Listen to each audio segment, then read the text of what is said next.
What if we use the RTX 5090 paired with the 360Hz 1440p monitor to play the latest games? Because why not? Let's find out. To test this, I paired the MSI RTX 5090 gaming trio with the Ryzen 7 9800X3D CPU as part of the Be Quiet PC build powered by MSI. And we'll be experiencing the games today on the 360Hz QD OLED MSI 271QRX. This is my favorite 27-inch 1440p monitor. I highly recommend it. And if you are interested in any of the products featured in this video, you can find them on Amazon at the links in the description below. Let's start with Kingdom Come Deliverance 2. This is a freshly released game.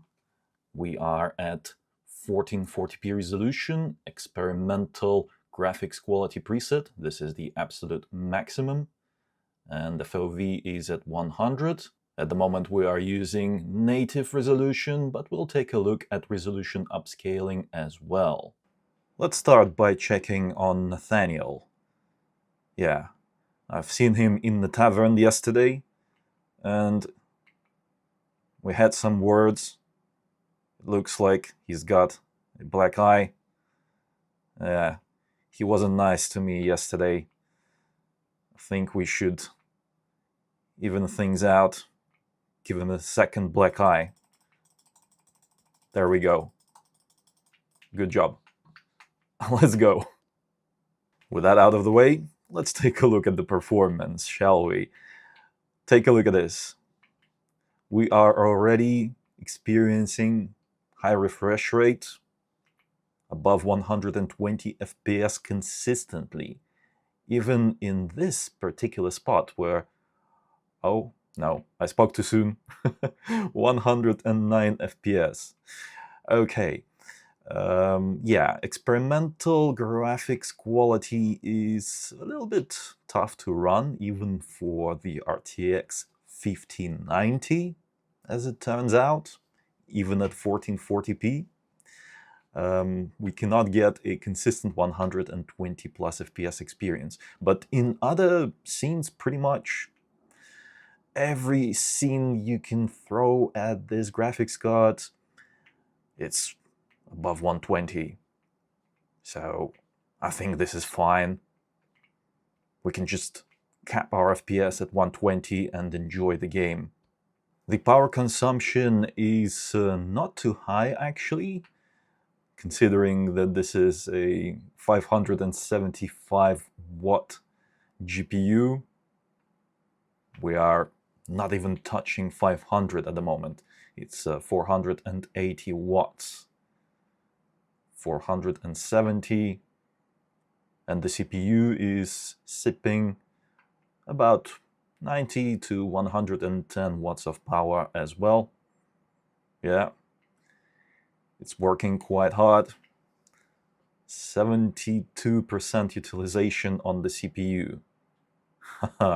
Yeah, this experimental graphics quality preset is really tough on the CPU as well as on the GPU.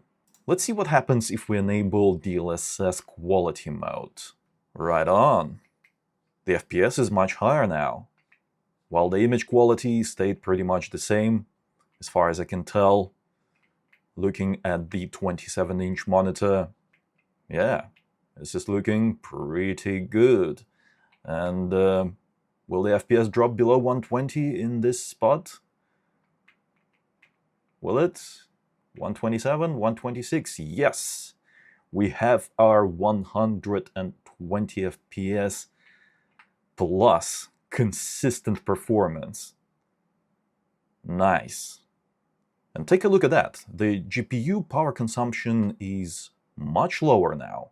It's something like 360 to 390 watts. Oh, 405 is still much lower than what we had previously without DLSS. 336 I've seen just then. 340 still. It is lower. Not only does DLSS deliver higher FPS, but also saves a bit of power as well. And of course, we can cap our FPS at 120 and save even more power and have a smoother experience, because take a look at that frame rate graph. Ideally, that's what we want to see. Absolutely flat. And this is a great smooth experience. Nice fluid picture on the screen. Yeah. And the GPU is loaded about 60+%. The CPU also doesn't have to work as hard as a result of that.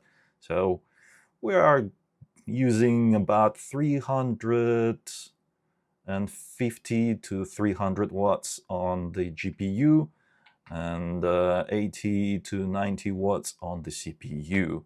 And if we want an even higher FPS, then we could lower the graphics quality preset to Ultra.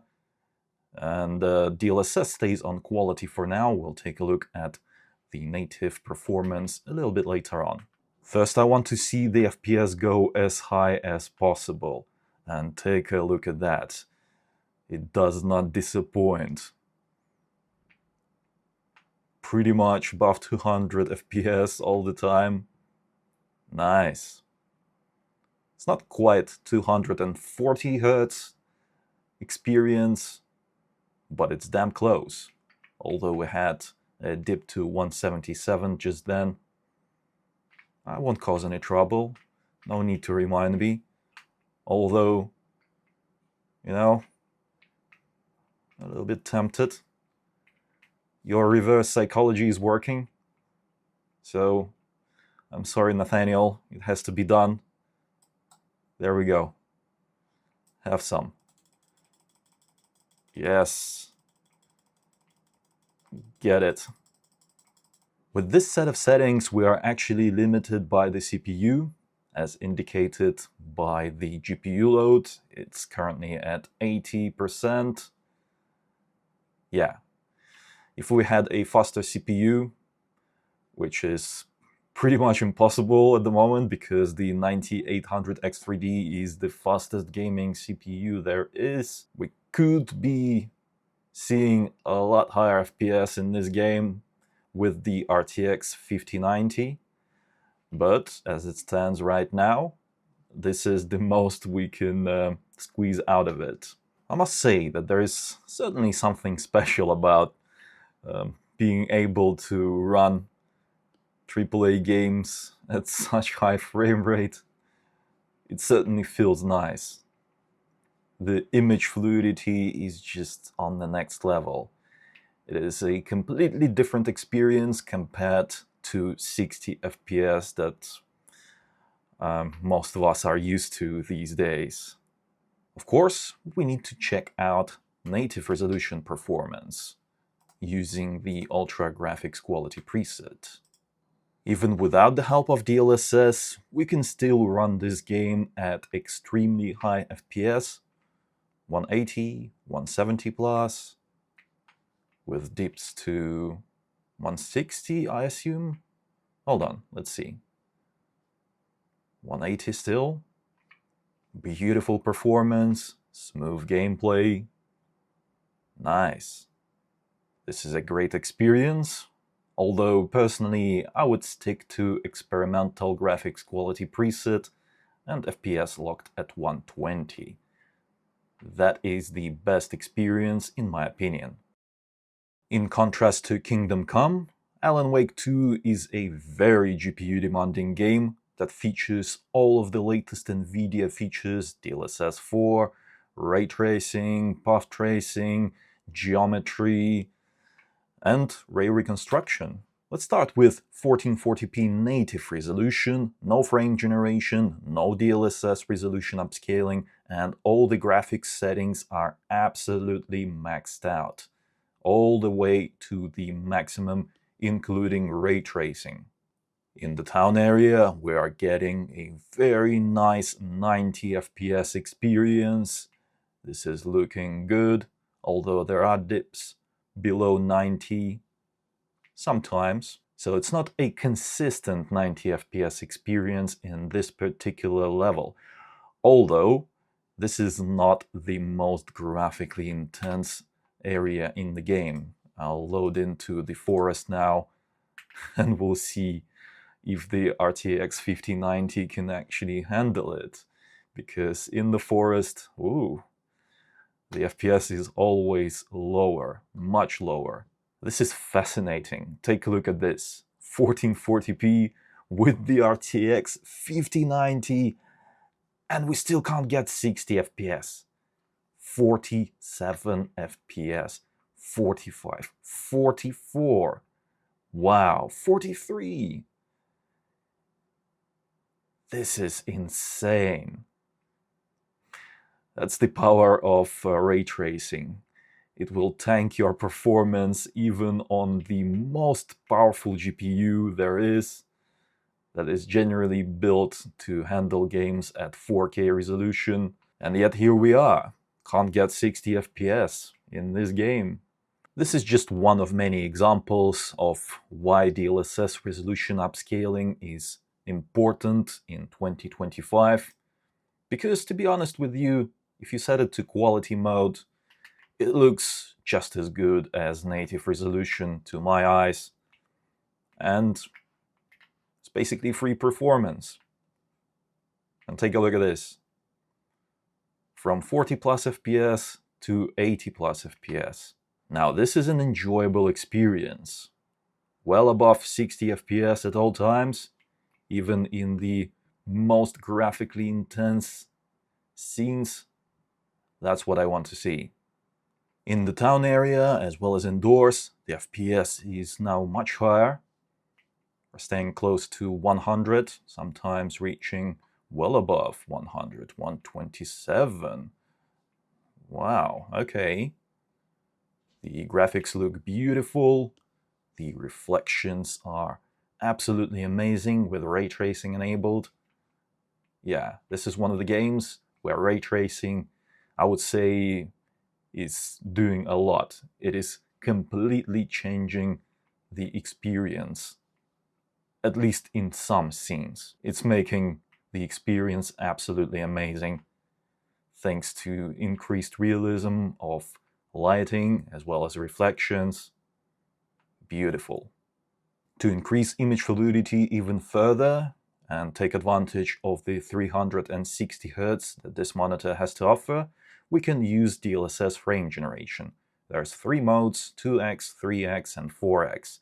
Basically, 2x generates 1 frame per every 1 real frame, 3x generates 2, and 4x generates 3 frames per every real frame. Well, at least it aims to do that. Let's start with 2x. This is looking pretty good in terms of image quality. Even the fan test, which is usually very difficult for any upscaling or frame generation technology to handle. The fan looks okay. It's not perfect, but it looks fine. The way I would put it, it looks good enough not to break my immersion. By the way, ignore that frame rate graph. It is, for some reason, pretty broken in this particular game with CapFrameX, which I'm using to display this. The 1% lows are not as they are reported. The experience is absolutely smooth. If we truly had this kind of performance, I would definitely notice it. It would have been horrible, just choppy image. But the image is nice and smooth. And check it out, we're getting above 200 FPS, 220, 219. There are dips below 200 from time to time.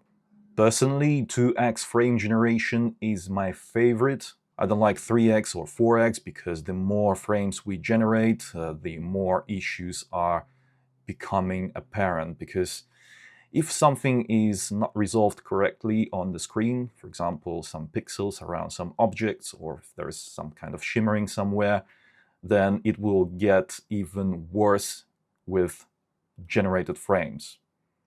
With 1 generated frame per every real frame, it's fine, not a big deal. With 2, it's worse. With 3, In 4X mode, it's even worse. Yeah, that's why I don't like it. But we've got to try anyway. Let's go for 3X frame generation. Now we're getting an extremely smooth image with well above 240 FPS, reaching 260 sometimes, and the controls still feel responsive. No issues there. And the image looks absolutely beautiful, nice and smooth. Oh, 300 FPS, wow, okay. That is insane. And the image actually still doesn't look bad. I mean, it looks fine. Even when I'm rapidly panning the camera, the only issues that I can spot is DLSS failing to resolve pixels around the character's hair. But that is pretty much happening in any game. And as I said, the more frames are generated, the worse these issues become. So if you don't want that, if that bothers you, just don't use frame generation. But some people are not bothered by it, and the DLSS package is all about giving us options. It's always better to have the option than not to have it. Finally, let's check out 4X frame generation mode and see if we can actually saturate the 360 Hz that this monitor has to offer. And no, that is not happening, at least not in this game, and not with this set of settings. Oh, actually, yes, there are some scenes where we're getting above 360. Okay.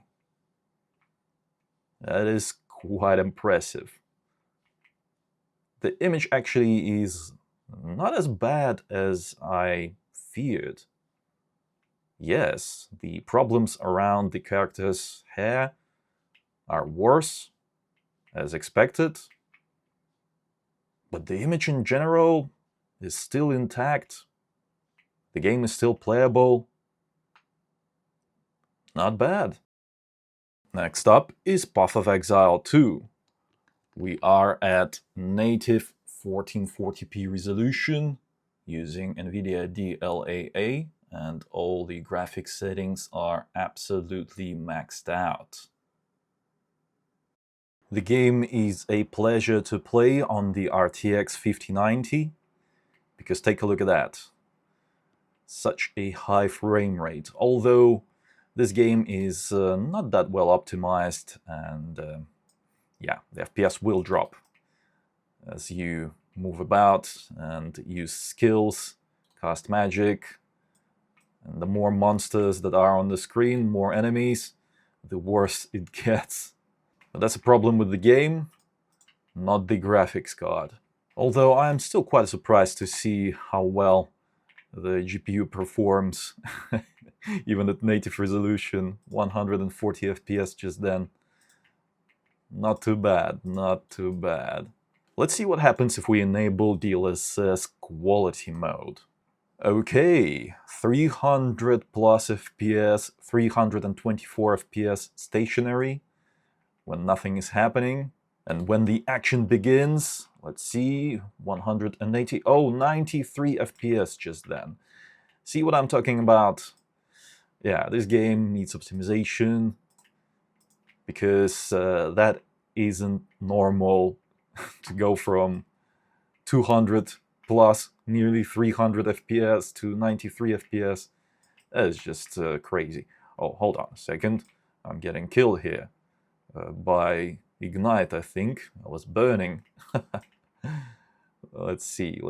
This enemy is cooked. Nice. Nonetheless, there is no better way to play this game, because the RTX 5090 is indeed the most powerful graphics card there is.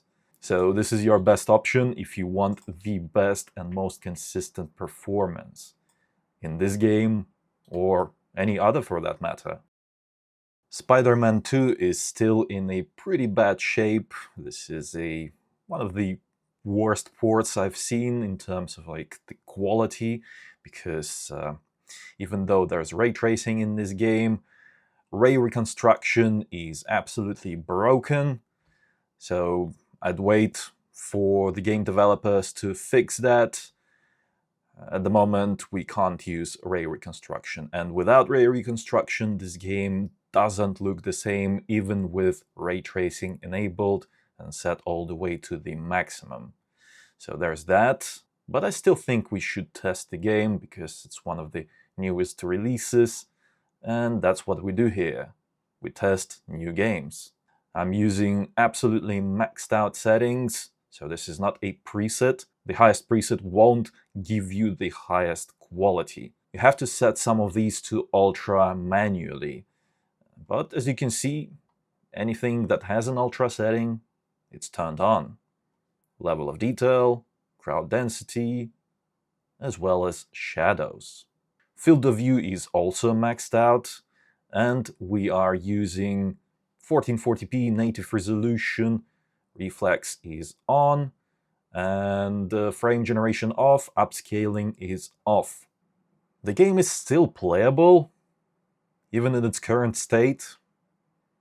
As you can see, we're getting 80, sometimes even above 90 FPS, although there are some scenes where FPS will drop to around 60-ish, even though this is the RTX 1590. Which is insane. 100 plus FPS. Generally, it's fine. It's a good experience, but I'd still wait for the game developers to finish fixing all the issues with the game. Usually Nixxes, who's responsible for developing this port from PlayStation to PC, usually they're pretty good. Ghost of Tsushima was a good port. Horizon Forbidden West was a good port. Well, good enough, anyhow. But this one, it has too many issues. Visually, I mean. By the way, the frame rate counter now is over here because that one in the top left corner doesn't work for some reason. Never mind that. Just look over there if you want to see the FPS. In terms of video memory usage, it's still using 13 gigabytes of memory to run this thing, despite the fact that we are at 1440p and not even at 4K. And the GPU is not even fully loaded. So there is some kind of limitation happening. The CPU load is quite high, especially considering the FPS. I hope that this can be addressed in a future patch, because I don't think this is the way it should be. The FPS should be higher. Okay, you know what? Let's see what happens if we enable DLSS resolution upscaling. Let's set it to quality mode. Where's quality? Over here. Okay, quality mode, DLSS. Let's go. The performance has barely improved, if any. I don't think it did. Doesn't feel like it. We're still at something like 70 to 90 FPS. Right. And the GPU is still not fully loaded. That's just not happening. We are experiencing a limitation, which means that we have to make some further adjustments to the settings if we want to improve the situation. Let's turn off DLSS once more, so we are at native resolution, and we'll reduce the ray tracing quality just a little bit from ultimate to very high. We still get reflections, interior ray traced shadows, as well as ray traced ambient occlusion. And it didn't really help that much. I can't see that much of a difference. It's pretty much the same performance. It's a little bit better. Stays closer to 90 more, but we're still getting dips into 70s.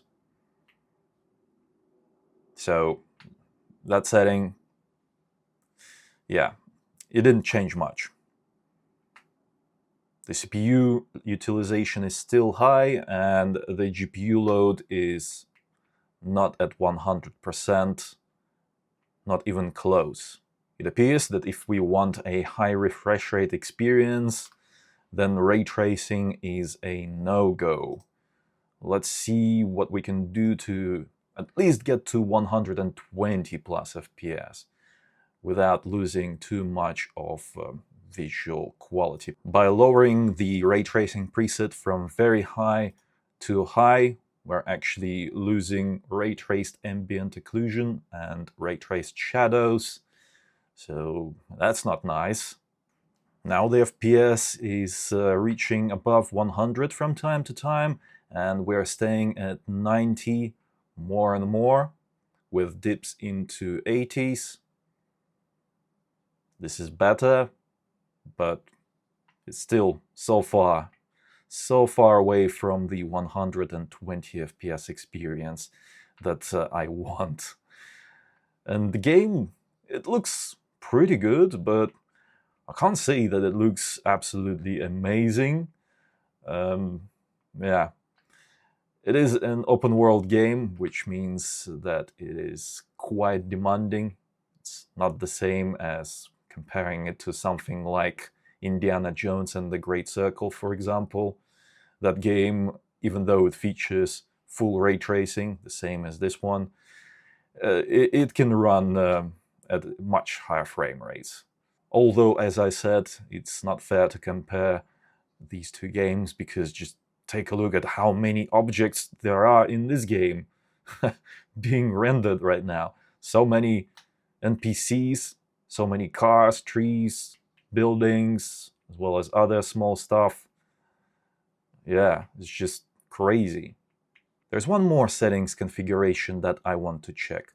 Let's actually re-enable the highest ray tracing preset, and we'll use frame generation to boost our image fluidity. No upscaling, just frame generation. DLSS frame generation, let's go. This is a much more fluid experience. Now we're getting above 120 FPS. Those are generated frames, of course, but in terms of image fluidity, it still feels better. And yeah, personally, I would play this game like this, because image fluidity, I believe it's kind of important in this particular game. As you travel around the city, swinging, it is much nicer to have high frame rate than not. Wow, the verbs in this game are absolutely insane. Take a look at that. It goes straight through the building. Let's see once again. I've never seen it like that. You see? Straight through the building, 360 degrees. That's something. Okay, that's a game mechanic. It's a feature, not a bug. This is a pretty good experience. You can still enjoy this game using the RTX 5090 paired with the high refresh rate monitor. Although, as I said previously, I expect the game developers to improve stability as well as performance in the future patch. Hopefully soon, but who knows? Who knows? In conclusion, the RTX 5090 at 1440p was an interesting experience. It highlighted the need for a faster CPU, because even the fastest gaming CPU available right now, the Ryzen 7 9800X3D, is holding back the RTX 5090 in some games, which is pretty amazing to see. Hopefully AMD and Intel will hurry up and release an even faster CPU to unlock the RTX 5090 potential fully. Overall, this was a good experience, although a little bit underwhelming. I expected a little bit more, but yeah, maybe it's just my expectations that are out of whack on this one.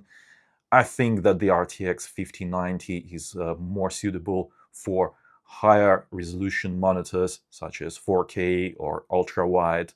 It's just a better experience, in my opinion, when pairing the RTX 5090 with a higher resolution monitor. Even though you have to use DLSS on those, it's fine. It's still a better experience. If you enjoyed this video, then reward my work with a like. That helps out a lot. Let me know in the comments below, what do you think about this setup? And subscribe for more if you haven't already.